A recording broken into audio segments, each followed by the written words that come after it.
no matter how many attacks Mitt Romney sustains over his tenure at Bain Capital, there is one group that sees his time there as a plus. The employees of Bain Capital and former employees, too. A new report from the nonpartisan Sunlight Foundation finds people connected to Bain have given more than $2.7 million to Romney's campaign and to the super PACs that support him.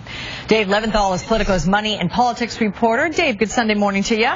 Good morning to you, Alex. I want to, in the interest of full disclosure, also say here that Bain Capital and NBC Universal, we are each part owners of the Weather Channel. So, with that said, Dave, you wrote about this financial report on Politico. Tell us more about this, all this donation from former Bain employees and current ones. Well, what the report said was exactly that people who were associated with Bain Capital in one form or another had given more money to Mitt Romney or committees that were associated with Mitt Romney, more so than any other different company or organization ever. And this goes back to his time as a governor in Massachusetts and certainly goes up now to his time running for president. But what it does show is that candidates oftentimes have a very, very close political association and a financial association with the people who they worked with in the private sector or in a past life. What do we know about, though, employees of Bain, both current and former, who might have given to these super PAC committees, though? Because I thought that's supposed to be anonymous, right? I mean, give me a super PAC 101. Is that right?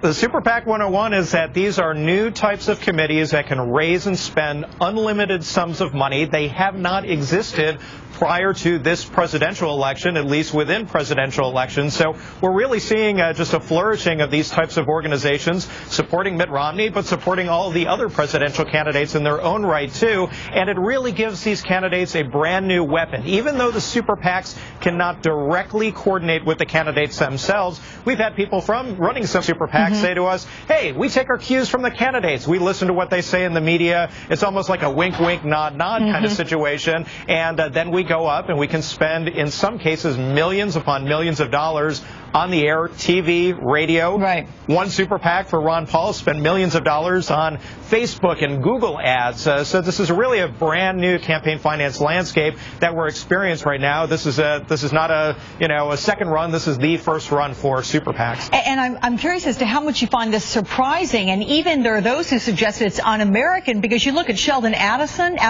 the casino owner, giving $5 million to Newt Gingrich, so that he can build that 28-minute film about going after Mitt Romney and Bain Capital and his history there. There are a lot of people who are having some trouble getting their head around the fact that one man like that can have such profound influence. If you are a billionaire and you simply want to donate 5, 10, even more $1 million to your candidate of choice, you now have the ability to do so to a committee, and then that committee in turn can effectively say whatever it wants, whenever it wants. But then doesn't that give Stephen Adelson a stronger voice than yours or mine or anybody working with me in the studio here? I mean, that one vote is going to carry a lot more weight with it. That's certainly one argument, and a lot of campaign finance reformers are making that point time and time again, saying this gives outsized influence to people who have money, and that's kind of un-American. But the counterpoint to this is that this is not unique to Mitt Romney or Newt Gingrich. Democrats and Republicans are doing this. There's a super PAC that's supporting Barack Obama and other Democrats. It's run by former aides of Barack Obama, and they're effectively doing the same thing. Everyone's doing it. You've not gotten to the one by Stephen Colbert. I mean, there's a super PAC there, which airs, there's an ad, everyone. It's an anti-Romney ad. It's in South Carolina being aired. Play this one.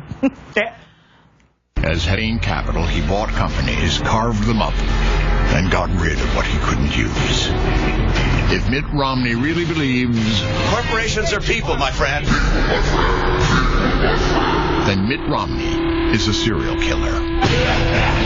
He's Mitt the Ripper. I mean, really, do you think this is what the Supreme Court envisioned with the Citizens United decision?